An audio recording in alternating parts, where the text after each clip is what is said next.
سلام. الامتحان الجهوي هو امتحان اللي كيعتمد بدرجه كبيره على الماده الفرنسيه، حيت هاد الماده كتساوي نصف الجهوي اللي المعامل ديالها 4. يعني الا حصلتي على مجرد نقطه واحده في الجهوي بحال حصلتي على 4 نقاط اضافيين. انت ولا انت عييتي من الهضر والبلا بلا ديال الفرنسيه صعيبه وما تقدر لهاش، والهضره اللي خاويه اليوم في هذا الفيديو خصصته بالضبط للتلاميذ ديال الجهوي، فما تنساوش تبارطاجي مع اي واحد عنده الجهوي او لا اي امتحان كيف ما كان، او لا اي حاجه او اي ماده كيف ما كانت. فهذا الفيديو غادي يعاون بزاف ديال الناس. باش تعرفوا هذا البلان ديال هذه الخدمه جيب معايا ورقه وستيلو وتبع معايا حرف بحرف وما تنقص حتى شي كلمه او لا حتى شي ثانيه او لا دقيقه. يلا نبداو بالخطوه الاولى. الخطوه الاولى ما عليك فقط انك تحدد الوقت والمكان المناسب ليك.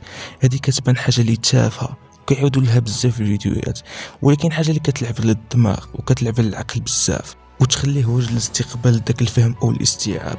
باش ما نطولوش ونلخصوا هذه الفكره، هي تختار الوقت المزيان ليك والمكان اللي مزيان وتبعد على اي مشتتات. الخطوه الثانيه وهي تقسم الماده الفرنسيه الى 3 اقسام. نبداو مع القسم الاول، هو حاجه اللي كتحتاج الخدمه والتماره باش تفهمها، ولكن ما حدنا كنقول الخدمه والتماره الا وعليها النقاط. كاين العديد من الاساتذه في يوتيوب، واش اختار اي واحد كيعجبك غادي يساعدوك باش تفهم. اول حاجه تفهم، ثاني حاجه يفضلوك انك تخدم التمارين باش ترسخ الفهم نتاعك. من بعد كيجي القسم الثاني، كتعتمد على الفهم ديالك للنص اللي غادي يكون بالامتحان الجهوي. ثاني حاجه هي تحاول تحيد اي حاجه غادي تنقص لك النقاط، مثلا سوء الخط او الخط السيء. الخط الواضح فخصك تكتب وتنقل اسم الكاتب بدقه، وخط واضح باش تتفادى انهم يضربوا لك على الجواب. واللي بقى من الاسئله كيكون سهل وكتعتمد فقط على الفهم ديالك للنص اللي حداك. هنا كنكونوا ضمننا 10 ديال النقاط، وال10 اللي بقاو كتعتمد على الوحش.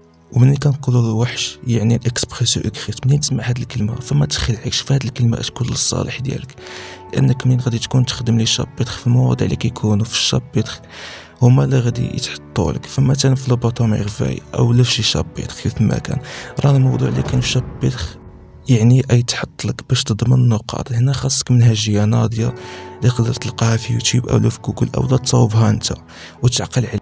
ثاني حاجه الخط الواضح وسلامه اللغه، فإلا كان الخط ما واضحش وعندك الاغلاط بزاف فكون متاكد انك ضربتي كل شيء في الزيرو. فهنا من الاول تعلم اللغه. اما الى جينا لطريقه الجواب بالضبط والحجج فهاد الشيء راه كيعتمد على تطوير المهارات اللي كتكتسبهم مع طول الزمن.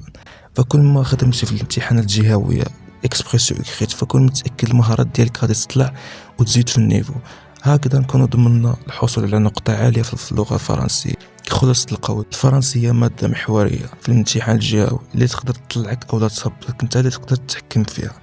والشهور ما بقى لهم والو اللي تقدر تخدم فيهم وترتاح من بعد وتضمن لي نقطه اللي زوينه وتخدم رولاكس في الامتحان الوطني.